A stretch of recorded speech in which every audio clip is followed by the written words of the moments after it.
ಇದು ದೇವಲ ಗಾಣಗಾಪುರ ಗ್ರಾಮದ ಅಭಿವೃದ್ಧಿ ಕತೆ. ಎಸ್ ವೀಕ್ಷಕರೇ, ಈ ಕ್ಷೇತ್ರದ ದರ್ಶನಕ್ಕೆ ಬರುವ ಭಕ್ತರ ಸಂಖ್ಯೆ ಲಕ್ಷ. ಆದರೆ ಗ್ರಾಮದ ಅಭಿವೃದ್ಧಿ ಮಾತ್ರ ಶೂನ್ಯ. ಭಕ್ತರ ಸಂಕಷ್ಟ ದೂರ ಮಾಡುವ ದತ್ತನ ಸನ್ನಿಧಿಗೆ ಬೇಕಿದೆ ಅಭಿವೃದ್ಧಿಯ ಮಂತ್ರ. ಗ್ರಾಮದ ಸಮಸ್ಯೆ ಎಷ್ಟೋ ಬಾರಿ ಸಂಬಂಧಪಟ್ಟವರ ಗಮನಕ್ಕೆ ತಂದರೂ ಅಭಿವೃದ್ಧಿಯ ಚಕಾರ ಎತ್ತದ ಶಾಸಕ ಮತ್ತು ಅಧಿಕಾರಿಗಳು. ಈ ಗ್ರಾಮದ ಬಹುದಿನಗಳ ಸಮಸ್ಯೆಯ ಕುರಿತು ಸ್ಥಳೀಯರು ಏನೆಂದು ಹೇಳುತ್ತಾರೆ ನೋಡ್ಕೊಂಡು ಬನ್ನಿ. ಮಾಧ್ಯಮ ಮಿತ್ರರಿಗೆ ನನ್ನ ನಮಸ್ಕಾರಗಳು. ನಾನು ಮಲ್ಲಪ್ಪ ಮಾದನ್ ಅಂತ ಸ್ಥಳೀಯ ಗ್ರಾಮದ ಸಮಾಜ ಕಾರ್ಯಕರ್ತನಾಗಿದ್ದು, ನಾನು ಗುಲ್ಬರ್ಗ ಜಿಲ್ಲೆಯ ಅಫಜಲ್ಪುರ ತಾಲೂಕಿನ ಗ್ರಾಮದ ದೇವಲಗಾಪುರ ಗ್ರಾಮದ ನಿವಾಸಿಯಾಗಿದ್ದು, ತಮ್ಮಲ್ಲಿ ನಾನು ಈ ಊರಿನ ಸಮಸ್ಯೆಗಳ ಕುರಿತು, ಈ ಮೂಲಭೂತ ಸೌಲಭ್ಯಗಳ ಕುರಿತು ನಾನು ತಮ್ಮ ಮುಂದೆ ಚರ್ಚೆ ಮಾಡಲು ನಾನು ಬಂದಿದ್ದೇನೆ. ಅದಕ್ಕೆ ನಾನು ತಮ್ಮಲ್ಲಿ ವಿನಂತಿಪೂರ್ವಕ ಕೇಳಿಕೊಳ್ಳೋದನ್ನ ಮಾಧ್ಯಮದವರಿಗೆ, ಸುಮಾರು ವರ್ಷಗಳಿಂದ ಶ್ರೀ ದತ್ತಾತ್ರೇಯ ಗಣಗಾಪುರ ಕ್ಷೇತ್ರವಾಗಿದ್ದು, ದಕ್ಷಿಣ ಭಾರತದಲ್ಲಿ ಪುಣ್ಯ ಕ್ಷೇತ್ರವಾಗಿದ್ದ ಈ ಸ್ಥಳ ದಿನನಿತ್ಯ ಸಾವಿರಾರು ಜನರು ಬಂದು ಅಂತಕ್ಕಂಥ ಈ ಪವಿತ್ರ ಸ್ಥಾನ. ಇಲ್ಲಿ ಬರ್ತಕ್ಕಂಥ ಜನರು ನಮ್ಮನ್ನು ಸ್ಥಳೀಯ ಗ್ರಾಮದ ನಿವಾಸಿಗಳಿಗೆ ಕೆಲವೊಂದು ಅವೆಚ್ಚ ಶಬ್ದಗಳನ್ನು ಬೈದು ನಮ್ಮನ್ನು ಇತರ ಹೋಗ್ತಿದ್ದಾರೆ. ಯಾಕೆ ಹೋಗ್ತಿದ್ದಾರೆ ಅಂದ್ರೆ, ಇಲ್ಲಿ ನಮ್ಮಲ್ಲಿ ಇರ್ತಕ್ಕಂಥ ಕೊರತೆ ಏನಂದ್ರ ಮೂಲಭೂತ ಸೌಲಭ್ಯಗಳಂದ್ರೆ ಯಾವಂದ್ರೆ ವಿದ್ಯುತ್ ಆಗಲಿ, ರಸ್ತೆ ಆಗಲಿ, ಶೌಚಾಲಯ ಆಗಲಿ, ಶುದ್ಧೀಕರಣ ನೀರಾಗಲಿ, ಇನ್ನಿತರ ಯಾವುದು ಸೌಲಭ್ಯಗಳಿಲ್ಲದೆ ಜನರು ಬಂದು ಹೋಗ್ತಕ್ಕಂಥ ಭಕ್ತಾದಿಗಳಿಗೆ ಬಹಳ ಒಂದು ತೊಂದರೆ ಆಗ್ತಕ್ಕಂಥ ಒಂದು ಪರಿಸ್ಥಿತಿ ಬಂದು ಕೂತದ. ಯಾಕಂದ್ರೆ ಇಲ್ಲಿ ಬರ್ತಕ್ಕಂಥ ಆಂಧ್ರ ಅಲ್ಲಿ, ತೆಲಂಗಾಣ ಅಲ್ಲಿ, ಗೋವಾ ಅಲ್ಲಿ ಮತ್ತು ಮಹಾರಾಷ್ಟ್ರ ಅಲ್ಲಿ ಇತರ ರಾಜ್ಯಗಳಿಂದ ಬರ್ತಕ್ಕಂಥ ಒಂದು ಭಕ್ತಾದಿಗಳು ಇಲ್ಲಿ ಬಂದು ಬೈತು ಹೋಗ್ತಕ್ಕಂಥ ವ್ಯವಸ್ಥಿತ ಆಗ್ಲಿಕ್ಕತ್ತದ. ಯಾಕಂದ್ರ ನಮ್ಮಲ್ಲಿ ಇರ್ತಕ್ಕಂಥ ಒಂದು ಸ್ಥಳೀಯ ಗ್ರಾಮದಲ್ಲಿ ಇರ್ತಕ್ಕಂಥ ಸಮಸ್ಯೆಗಳು ಸರ್ಕಾರದ ಒಂದು ಸಮಸ್ಯೆ ಒಂದು ಕೇಳ್ತಕ್ಕಂಥ ವ್ಯವಸ್ಥಿತ ಯಾರ ಬಳಿ ಬರಲಾಗ್ಯದ. ವಿನಾಕಾರಣ ನಮ್ಮಲ್ಲಿ ಇರ್ತಕ್ಕಂಥ ಒಂದು ಸೌಲಭ್ಯಗಳಿಂದ ವಂಚಿತಾಗಿ ನಾವು ಬಂದು ಭಕ್ತರಿಂದ ಬಯಸ್ತಕ್ಕಂಥ ಪರಿಸ್ಥಿತಿ ಬಂದದ. ಇನ್ನೊಂದು ವಿಷಯ, ನಮ್ಮಲ್ಲಿರ್ತಕ್ಕಂಥ ದೇವಸ್ಥಾನ ಹುಂಡಪೆಟ್ಟಿ ಇರ್ತಕ್ಕಂಥ ದುಡ್ಡುಗಳು ಸರ್ಕಾರಕ್ಕೆ ಜಮಾ ಆಗ್ತಕ್ಕಂಥದ್ದು ನಮ್ಮಲ್ಲಿ ಅಭಿವೃದ್ಧಿ ಆಗಬೇಕು. ಆ ದುಡ್ಡಿನ ಲೆಕ್ಕಪತ್ರಗಳು ಇಲ್ಲ, ಮೊದಲನೇದು. ಎರಡನೇದು, ಇಲ್ಲಿ ಇರ್ತಕ್ಕಂಥ ಒಂದು ಜನರ ಸಮಸ್ಯೆಗಳು ಮೂಲಭೂತ ಸೌಲಭ್ಯಗಳಿಂದ ವಂಚಿತಾಗಿ ಬಡಿದಾಡ್ತಕ್ಕಂಥ ಪರಿಸ್ಥಿತಿ ಬಂದು ಕೂತದ. ಇನ್ನೊಂದು ವಿಷಯ, ದೇವಸ್ಥಾನದ ಹಳೆಯ ಧರ್ಮಶಾಲೆಗಳು ಇದ್ದಾವ. ಚಿದಂಬರಂ ಶಾಲೆ ಆಗಲಿ, ವಡ್ಡಂಪಲ್ಲಿ ಆಗಲಿ ಮತ್ತು ಇತರ ಸಮಸ್ಯೆಗಳು ಧರ್ಮಶಾಲೆಗಳು ಬಂದು ಹೋಗ್ತಕ್ಕಂಥ ಜನರಿಗೆ, ಭಕ್ತಾದಿಗಳಿಗೆ ಯಾವುದೇ ಒಂದು ಇರುವ ಠಿಕಾಣಿ ಇರೋದಿಲ್ಲ. ಮತ್ತು ಇನ್ನೊಂದು ವಿಶೇಷ, ಊರು ತುಂಬಾ ಜಾಲಿಕಂಟಿಗೆ ಆಗಿದ್ದವು, ರಸ್ತೆ ಬದಿಯಲ್ಲಿ ಜಾಲಿಕಂಟಿಗೆ ಅವನು ಕಡಿತಕ್ಕಂಥ ವ್ಯವಸ್ಥಿತ ಆಗಲಾಗ್ಯದ. ಯಾಕಂದ್ರ ಮಾನ್ಯ ನಡೀತಕ್ಕಂಥ ಒಂದು ಉದ್ಘಾಟನೆ ಮಾಡಿದ್ರು ಕಾರ್ಯಕ್ರಮ, ಶೆಡ್ ಹತ್ತದು, ಶೆಡ್ ಒಂದು 99 ಲಕ್ಷ ರೂಪಾಯಿದು. ಅದು ಯಾವುದು ಶೆಡ್ ನನಗೆ ಅರ್ಥನೇ ಆಗಲಾಗ್ಯದ. ಮತ್ತು ನಮ್ಮ ಜನಕ್ಕೂ ಅದು ಸಮಂಜಸ ಅನ್ಸೋದಿಲ್ಲ. ಯಾಕಂದ್ರ ಮಾಸ್ಟರ್ ಪ್ಲಾನ್ ಅಂತ ಹೇಳ್ತಾರ, ಸುಮಾರು ವರ್ಷದಿಂದ ನಾನು ಕೇಳ್ತಾ ಇದ್ದೀನಿ. ಆ ಮಾಸ್ಟರ್ ಪ್ಲಾನ್ ಕೇಳ್ತಾರ, ಹೋಗ್ಬಿಡ್ತಾರ. ಮತ್ತು ಇಲ್ಲಿ ಬರ್ತಕ್ಕಂಥ ಶಾಸಕರು ಬರ್ತಾರ, ಮಂತ್ರಿಗಳು ಬರ್ತಾರ, MLA ಗಳು ಬರ್ತಾರ, ಎಲ್ಲರ ಜನರು ಬರ್ತಾರ. ಆದ್ರೂ ಕೂಡ ಅಭಿವೃದ್ಧಿ ಬಗ್ಗೆ ಯಾವ ಶಾಸಕರು, ಯಾವ ಮಂತ್ರಿಗಳು ಯಾರು ಮಾತಾಡೋದಿಲ್ಲ. ಯಾಕೆ ಮಾತಾಡೋದಿಲ್ಲ ನನಗೆ ಗೊತ್ತಾಗಲ್ಲ. ಇನ್ನೊಂದು ವಿಷಯ, ಹಣ ಸಾಕಷ್ಟು ಸಂದೇಹ ಆಗುತ್ತದ ಸರ್ಕಾರನ, ಆದ್ರೆ ನಮ್ಮಲ್ಲಿ ಅಭಿವೃದ್ಧಿಗೆ ಮಾತ್ರ ಕುಂಠಿತ ಆಗ್ಲಕತ್ತ. ಇದಕ್ಕೆಲ್ಲ ಕಾರಣ ಅಂದ್ರೆ ಒಗ್ಗಟ್ಟಿನ ಬಲ ಇಲ್ಲ. ನಮ್ಮ ಊರಿನಲ್ಲಿ ಒಗ್ಗಟ್ಟಿನ ಕೊರತೆ ಅದ. ಆ ಕೊರತೆಗೆ ಅಭಿವೃದ್ಧಿ ಆಲೆಂಬತಕ್ಕಂಥ ಭಾವನೆಗಳು ನಾವೆಲ್ಲರೂ ಊರಿನ ಅರ್ಚಕರಾಗಲಿ, ಎಲ್ಲಾ ಸಮುದಾಯವು ಒಂದಾಗಿ ನಾವು DC ಅಂತ ಹೋಗಿ ಕೇಳಿದ್ರ ನಮ್ಮ ಊರು ಅಭಿವೃದ್ಧಿ ಆಗ್ತದ, ಮಾಸ್ಟರ್ ಪ್ಲಾನ್ ಆಗ್ತದ. ನಮ್ಮಲ್ಲಿ ಇರ್ತಕ್ಕಂಥ ಒಗ್ಗಟ್ಟಿನ ಬಲ ಇಲ್ಲ, ಊರಿನ ಸಮಸ್ಯೆಗಳು ಯಾರು ಕೇಳೋರಿಲ್ಲ, ಹೇಳೋರಿಲ್ಲ. ಅದಕ್ಕೆ ಒಂದು ಸಮಸ್ಯೆಗಳು ನಾವು ಸಿಡ್ಕಾಲ್ಕತ್ತೀವಿ ಇಲ್ಲಿ. ನಾನು ಕೇಳಿದ ಪ್ರಕಾರ ಇದು ದಕ್ಷಿಣ ಕಾಶಿ ಹೆಸರಾಗ್ಯದ. ಆಮೇಲೆ ಇಡೀ ಕರ್ನಾಟಕ ರಾಜ್ಯದಲ್ಲೇ ಪ್ರಸಿದ್ಧ ದೇವಸ್ಥಾನ ದತ್ತಾತ್ರೇಯ ದೇವಸ್ಥಾನ. ಈ ಊರಲ್ಲಿ ಎಂಟ್ರಿ ಆಗ್ಬೇಕಾದ್ರೆ ಡಿವೈಡರ್ಗಳು ಇರುವಲ್ಲ ಸರ್, ಲೈಟಿಂಗ್ ಕಂಬಗಳು. ಇಲ್ಲ ಆ ಲೈಟಿಂಗ್ ಕಂಬಗಳು ಆಪ್ವೆ ಆ ಮಧ್ಯದಲ್ಲಿ ಮುಳ್ಳಿನ ಕಟ್ಟಿ ಬೆಳೆದಿವೆ ಸರ್, ನೋಡ್ಬೋದು ನೀವು. ನೋಡ್ಬೋದು. ಆ ಮುಳ್ಳಿನ ಕಟ್ಟಿ. ಆಮೇಲೆ ನಾನು ಇಲ್ಲಿ ಬಂದು ಭೇಟಿ ನೀಡಿದಾಗ ಸಾಕಷ್ಟು ಇಲ್ಲಿ ಗ್ರಾಮಸ್ಥರು ವಾರ್ಡ್ಗಳಿಗೆ ಭೇಟಿ ನೀಡ್ತೀವಿ. ವಾರ್ಡ್ಗಳಲ್ಲಿ ಭೇಟಿ ನೀಡಿದಾಗ ಸುಮಾರು 30-40 ವರ್ಷದಿಂದ ವಾಸದಂತ ವಾರ್ಡ್ಗಳಲ್ಲಿ ಯಾವುದೇ ರೀತಿಯಾದ ಒಳಚರಂಡಿಗಳಿಲ್ಲ, ರಸ್ತೆ ಬೀದಿ ರಸ್ತೆಗಳು, ಬೀದಿ ದೀಪಗಳ ವ್ಯವಸ್ಥೆ ಇಲ್ಲ, ರಸ್ತೆಗಳು ಸಂಪೂರ್ಣ ಹದಗೆಟ್ಟಿವೆ. ಇದ್ರ ಬಗ್ಗೆ ಏನ್ ಹೇಳ್ತೀರಿ ಸರ್? ಏನ್ ಪಂಚಾಯತಿ ಇದ್ರ ಏನೋ ವರ್ಕ್ ಮಾಡ್ತಾ ಇದೆ, ಏನ್ ಮಾಡ್ತಿಲ್ಲ ಸರ್?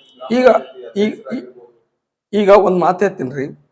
ಜಿಲ್ಲಾ ಪಂಚಾಯತ್ ಸಂಬಂಧಪಟ್ಟದ ಅನುದಾನ ಇರ್ತದ, ಶಾಸಕರ ಪಟ್ಟದ ಅನುದಾನ ಇರ್ತದ, ಗ್ರಾಮ ಪಂಚಾಯತಿ ಅನುದಾನ ಇರ್ತದ, ವಿಶೇಷವಾಗಿ ದೇವಸ್ಥಾನದ ಮುಜರಾಯಿ ಇಲಾಖೆದೂ ದುಡ್ಡು ಇರ್ತದ. ಇದು ಇಂಟ್ರೆಸ್ಟ್ ಇಲ್ಲ, ಅಧಿಕಾರಿಗಳಿಗೆ ಇಂಟ್ರೆಸ್ಟ್ ಇಲ್ಲ. ನಮ್ಮ ಪ್ರಕಾರ ಎಲ್ಲಾ ಗ್ರಾಮ ಪಂಚಾಯತಿಗಳಿಗಿಂತ ಇಡೀ ಗುಲ್ಬರ್ಗ ಜಿಲ್ಲೆಯಲ್ಲೇ ಈ ಪಂಚಾಯತಿಗೆ ಜಾಸ್ತಿ ಹಣ ಸಂದಾಯ ಆಗ್ತದೆ. ಸರ್ಕಾರದಿಂದ ಆಗಿರ್ಬೋದು, ಮುಜರಾಯಿ ಇಲಾಖೆ, ಸಾಕಷ್ಟು ದೇವಸ್ಥಾನ ಇರೋದ್ರಿಂದ ಸಾಕಷ್ಟು ಹಣ ಎಲ್ಲಿ ಹೋಗ್ತದೆ ಸರ್? ಅದು ಸರ್ಕಾರ ದುಡ್ಡು ನಮ್ಮ ಲೆಕ್ಕನಿಲ್ಲ, ಪತ್ರನಲ್ಲ, ಯಾವ್ದು ಇಲ್ರಿ. ಗಣಗಾಪುರ ದುಡ್ಡ 3 ತಿಂಗಳಿಗೆ 6 ತಿಂಗಳಿಗೆ 1 ಕೋಟಿ ರೂಪಾಯಿ ಜಮಾ ಆಗ್ತದ. ಬಂಗಾರ ಬೆಳ್ಳಿ ಅವ, ಆದ್ರ ಲೆಕ್ಕ ಇಲ್ಲ, ಪತ್ತಿರಲ್ಲ. ಇದಕ್ಕೆಲ್ಲ ಕಾರಣಭೂತಿ ನಮ್ಮಲ್ಲಿ ಒಗ್ಗಟ್ಟಿನ ಕೊರತೆ, ಕೇಳೋರು ಯಾರು ಇಲ್ಲ.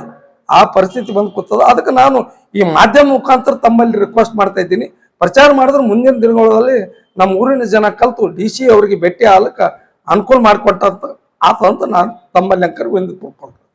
ಈಗ ಇಷ್ಟೆಲ್ಲ ಈಗ ಸಮಸ್ಯೆ ಬಗ್ಗೆ ನೀವು DC ಅವರಿಗಾಗ್ಲಿ ಮತ್ತು ಸ್ಥಳೀಯ ಶಾಸಕರಾಗ್ಲಿ ನೀವೇನು ಗಮನಕ್ಕೆ ತಂದಿದ್ರ? ಈ ಮುಂಚೆ ಆದ್ರು ಹಲವಾರು ಬಾರಿ ಅವ್ರಿಗೂ ಗೊತ್ತಿದ್ದ ವಿಷಯ ಅದ ರೀ. ಯಾಕೆ ಅಭಿವೃದ್ಧಿ ಮಾಡಲ್ಲ? ಈ ಗಣಗಾಪುರ ಅಭಿವೃದ್ಧಿ ಪಡಿಸಲು ಯಾಕೆ ಮುಂದಾಗ್ತಾ ಇಲ್ಲ ಯಾರು? ಸಾಕಷ್ಟು ಬಿಜೆಪಿ ನಾಯಕರಾಗಿರ್ಬೋದು, ಕಾಂಗ್ರೆಸ್ ನಾಯಕರಾಗಿರ್ಬೋದು ಬಂದು ಸಮೀಕ್ಷೆ ಮಾಡ್ಕೊಂಡು ಹೋದ್ರು ಲಾಸ್ಟ್ ಟೈಮ್. ಎಷ್ಟೋ ಒಂದು 7-8 ಜನ ಶಾಸಕರು ಬೆಂಗಳೂರಿಗೆ ಬಂದು ನೋಡಿ ಹೋಗಿದ್ರು. ಅದ್ರ ಬಗ್ಗೆ ಅಭಿವೃದ್ಧಿ ಇನ್ನೂ ಅದ್ರ ಬಗ್ಗೆ ಯಾರು ಮಾತಾಡ್ತಿಲ್ಲ. ಯಾಕೆ ಕಾರಣ ಏನು? ಯಾಕೆ ಇಷ್ಟೊಂದು ಈ ಕ್ಷೇತ್ರವನ್ನ ಏನು ಅಭಿವೃದ್ಧಿ ಅಂತ ಕೊಂಡೊಯ್ಯಲು ಯಾಕೆ ಯಾರು ಮುಂದಾಗ್ತಾ ಇಲ್ಲ ಸರ್? ಒಂದು ಮಾತೈತೀನಿ. ಹಿಂದೆ ರಾಜ್ಯಸಭಾ ಸದಸ್ಯರಾದ ಜಗ್ಗೇಶ್ ಅವರು ಎಷ್ಟೋ ಕೋಟಿ ರೂಪಾಯಿ ಬಿಡುಗಡೆ ಆಗ್ಯದ, ರಸ್ತೆ ಇಕ್ಕಟ್ಟಿನಲ್ಲದ, ಜನ ಜಾಸ್ತಿ ಬರ್ತದ, ಜನ ಹೋಗ್ಲಿಕ್ಕ ಬರ್ಲಿಕ್ಕ ತೊಂದರೆ ಆಗ್ತದ. ನಾನು ಆದಷ್ಟು ಮಟ್ಟಿಗೆ ಅಲ್ಲಿ ಅಭಿವೃದ್ಧಿ ಆಗಬಹುದು ಅಧಿವೇಶನದಲ್ಲಿ, ಪಾರ್ಲಿಮೆಂಟ್ ಅಧಿವೇಶನದಲ್ಲಿ ಚರ್ಚೆ ಆಗುವುದು ಇನ್ನೂ ಆದ್ರೂ ಕೂಡ ಆ ಚಕರ್ ಶಬ್ದ ಎತ್ತಾ ಇದ್ದಲ್ಲ ಸರ್ಕಾರ. ಶಾಸಕರು ಇಲ್ಲ, ಮಾಜಿ ಮಂತ್ರಿಗಳನ್ನ ಇಲ್ಲ. ಯಾಕೆ ಎತ್ತದಲ್ಲ, ಯಾಕೆ ಮಾಡೋದಿಲ್ಲ? ನಮ್ಮ ಊರಿಗೆ ನೀವು ಗುರುಚರಿತ್ರೆ ಓದ್ತೀರಿ, ಪಾಯಣ ಓದ್ತೀರಿ, ಎಲ್ಲ ಮಾಡ್ತೀರಿ, ಯಾಕೆ ಮಾಡೋದಿಲ್ಲ ನೀವು? ನನ್ನ ಪ್ರಶ್ನೆ ಅಂದ್ರೆ, ನಾನೊಬ್ಬ ಸಾಮಾಜಿಕ ಹೋರಾಟಗಾರ, ಈ ಊರಿಂದ ಸುಮಾರು ವರ್ಷದಿಂದ ಹೋರಾಟ ಮಾಡ್ತೇವೆ. ದಿವಂಗತ ವಿಠಲ್ ಹೇರ ಜೊತೆಗಿದ್ದವ್ರು ಇದ್ದೀವಿ ನಾವು. ಆದ್ರೂ ಕೂಡ ಅವರು ನೇರವಾಗಿದ್ದರು. ವಿಠಲ್ ಅವರೊಬ್ಬ ನೇರ, ಆದ್ರೂ ಕೂಡ ಅವರು ಹಾಕೊಂಡ ಮಾರ್ಗದರ್ಶನದಲ್ಲಿ ನಾವು ಬರ್ತಾ ಇದ್ದೀವಿ. ವಿಠಲ್ ಅವರಂತ ನೇರ ದಿಟ್ಟ ಹೆಜ್ಜೆ, ಊರಿನ ಅಭಿವೃದ್ಧಿ, ಊರಿನ ರಸ್ತೆ ಎಲ್ಲದ್ರ ಬಗ್ಗೆ ಚಿಂತನೆ ಮಾಡ್ತಕ್ಕಂಥ ವ್ಯಕ್ತಿ ಇದ್ರು. ಅವರನ್ನು ನಾವು ದೂರ ತಳ ಹೋಗೋದ್ರಿಂದ ನಮ್ಗೆ ಬಹಳ ನೋವಾಗ್ಯದ. ಅದಕ್ಕೆ ಇಲ್ಲಿ ಊರಿನ ಸಮಸ್ಯೆಗಳು ಯಾರು ಕೇಳೋ ಪರಿಸ್ಥಿತಿ ಇಲ್ಲ. ದಯಮಾಡಿ ಎಲ್ಲರೂ ಈ ಕೇಳಿಲ್ಲ ಅಂದ್ರೂ ಎಲ್ಲರೂ ಒಗ್ಗಟ್ಟಾಗಿ ಜಿಲ್ಲಾಧಿಕಾರಿ ಗಮನಕ್ಕೆ ತರಬೇಕು, ಶಾಸಕರ ಗಮನಕ್ಕೆ ತರಬೇಕು, ಮಂತ್ರಿ ಗಮನಕ್ಕೆ ತರಬೇಕು, ಮುಜರಾಯಿ ಇಲಾಖೆಗೂ ನಾವು ಸಂಬಂಧಪಟ್ಟದ್ದು ವಿಷಯ ಪ್ರಸ್ತಾವನೆ ಮಾಡಿ ಚರ್ಚೆ ಮಾಡಬೇಕು. ಹಿಂದೊಮ್ಮೆ ಮೊನ್ನೆ ಯಾರು ನಮ್ಮ ಲಮಾಣಿ ಸಾಹೇಬ್ರು ಬಂದೋದ್ರು, ದಿಲ್ಲಿಗೆ ಹೋಗಂಬ್ರಿ ದುಡ್ಡು ತರಮಂದ್ರು. ಆ ದುಡ್ಡನ್ನು ತರಲಿಲ್ಲ, ಅವ್ರು ವಾಪಸ್ನು ಬಂದಿಲ್ಲ ಈ ಗಣಗಾಪುರಕ್ಕೆ. ನಾನು ಕೇಳ್ಪಟ್ಟೆ, ಇದೇನು ಭೀಮಾ ಅಮರ್ಜ ಸಂಗಮ ಇದೆ, ಹೌದೌದು, ಬಂದು ಭಕ್ತಾದಿಗಳು ಅಷ್ಟು ತೀರತ್ತು ಮಾಡ್ತಾರೆ. ಆಮೇಲೆ ಇಲ್ಲಿ ಏನು ಹೊಳಿ ಸೈಡ್ ನಲ್ಲಿ ಇರ್ತಕ್ಕಂಥ ಮಂಡಪಾನಿಗಳು ಚರಂಡಿ ನೀರು ಎಲ್ಲಿ ಕಲೆಕ್ಷನ್ ಇದೆ? ಇವು ಪೂರ ನದಿಗೆ ನೀರಿಗೆ ಹೋಲಕತ್ತಾವ ಸರ್. ಈ ಊರಿನ ಒಳಚರಂಡಿ ನೀರ ಪೂರ ನದಿಗೆ ಹೋಲಕತ್ತಾವ. ಆ ನದಿಗೆ ಹೋಗೋದ್ರಿಂದ ಕೆಲವೊಂದು ರೋಗಗಳು ಬರ್ತಕ್ಕಂಥ ವ್ಯವಸ್ಥೆ ಆಗ್ತದ. ಹುಣ್ಣಿಮೆ ಅಲ್ಲಿ ಒಂದು ವರ್ಷನಾಗ 4-5 ಜಾತ್ರೆಗಳು ಆಗ್ತಾವ. ಆ ಜಾತ್ರೆಗಳು ಇರ್ತಕ್ಕಂಥ ಬಂದ ಜನರಿಗೆ ಬ್ಲೀಚಿಂಗ್ ಪೌಡರ್ ಇರಲ್ಲ. ಇದಕ್ಕೆ ದೇವಸ್ಥಾನದವರು ಮಾಡ್ಬೇಕು, ಗ್ರಾಮ ಪಂಚಾಯತ್ರು ಮಾಡ್ಬೇಕು. ಬ್ಲೀಚಿಂಗ್ ಪೌಡರ್ ಇಲ್ಲ, ಮನೆ ಬ್ಲೀಚಿಂಗ್ ಪೌಡರ್ ಇಲ್ಲ. ಯಾಕೋಚಿತ್ತು ಚೌಡಾಪುರ ರೋಡಿಗೆ ಹೊಡೆದ್ರು ಬ್ಲೀಚಿಂಗ್ ಪೌಡರ್ ಇದೇ ಹುಣ್ಣಿಗೆ ಮನೆ. ಆದ್ರೂ ಕೂಡ ಯಾಕೆ ಮಾಡೋದಿಲ್ಲ ಅನ್ನೋದು ಗೊತ್ತಾಗಲ್ಲ. ಯಾಕೆ ಮಾಡೋದಿಲ್ಲ? ಒಂದು ಮನುಷ್ಯನ ಜೀವನದಲ್ಲಿ ಒಂದು ಫಲೋಪಕಾರಿ ಜೀವನ ಇರಬೇಕು. ಮತ್ತೊಬ್ಬರು ವಿಚಾರಣೆ ಮಾಡ್ಬೇಕು. ಸರ್ ಇದು ಪುಣ್ಯಕ್ಷೇತ್ರಕ್ಕೆ ಇಲ್ಲಿ ಸ್ನಾನ ಮಾಡಿದ್ರೆ ಎಲ್ಲ ಪಾಪ ಎಲ್ಲ ತೊಳೆದು ಹೋಗ್ತದೆ ಅಂತ ಹೇಳಿ ಬಂದ್ ಜನ ಸ್ನಾನ ಮಾಡ್ತಾರೆ. ನೀವು ನೋಡಿದ್ರೆ ಎಲ್ಲ ಮಠ ಮಾನ್ಯಗಳದು ಊರಿಂದು ಚರಂಡಿ ನೀರು ನದಿ ಬಿಟ್ರೆ ಹೇಗೆ? ಅದು ತಪ್ಪಾಗ್ಯದ ಸರ. ಮುಂದಿನ ಒಂದು ಸಮಸ್ಯೆಗಳು ಈ ಸುಮಾರು ವರ್ಷದಿಂದ ನಡೀತಾ ಇದೆ. ಕೆಲವೊಂದು ಆ ನೀರಿನ ವ್ಯವಸ್ಥೆ ಮಾಡ್ಬೇಕಂತ ಸನ್ಮಾನ್ಯ ಶ್ರೀ ಮಾಲಿಕಾಯಿ ಸಾಹೇಬ್ರನ್ನು ಗಮನಕ್ಕೆ ಬಂದಿತ್ತು. ಆದ್ರೂ ಕೂಡ ಅವರು ಯಾಕೋ ಮಾಡಿರ್ಲಿಲ್ಲ. ಅವರು ಏನು ಊರಿನ ಜಾಗ ಕೊಡ್ಲಿಲ್ಲೋ ಏನು ಮಾಡಿಲ್ಲೋ, ಒಟ್ಟು ಬಂದು ವ್ಯವಸ್ಥೆ ಮಾಡ್ಬೇಕಂತ ಮಾಡಿದ್ರು. ಅದು ತಪ್ಪು 100ಕ್ಕೆ 100 ತಪ್ಪದು. ಯಾರು ಧ್ವನಿ ಎತ್ತಿದಿಲ್ಲ. ಆದ್ರೂ ಕೂಡ ಏನೋ ಮಾಡ್ಬೇಕಂತ ಬಂದಿದ್ರು.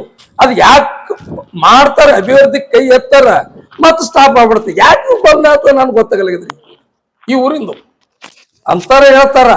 ನಾನು ಸುಮಾರು ವರ್ಷದಿಂದ 77 ಹಿಡಿದು ನೋಡ್ತಾ ಇದ್ದೀನಿ ನಾನು. 78, 79 ಅವ್ರು ಮಾಸ್ಟರ್ ಪ್ಲಾನ್ ಹತ್ತಾರ, ಬಾಂಡ್ಕಾಮ್ ಸಾಟಿ ಹತ್ತಾರ, ರೊಕ್ಕ ಜಮಾ ಮಾಡ್ತಾರ. ರೊಕ್ಕ ಎಲ್ಲಿ ಹೋಗ್ತಾವ? ಸೋರ್ಸ್ ಸರ್ಕಾರ. ಮತ್ತು ಇನ್ನೊಂದು ಅರ್ಚಕರನ್ನು ಇದಕ್ಕೆ ಕೈ ಕೊಡಿಸ್ಬೇಕು.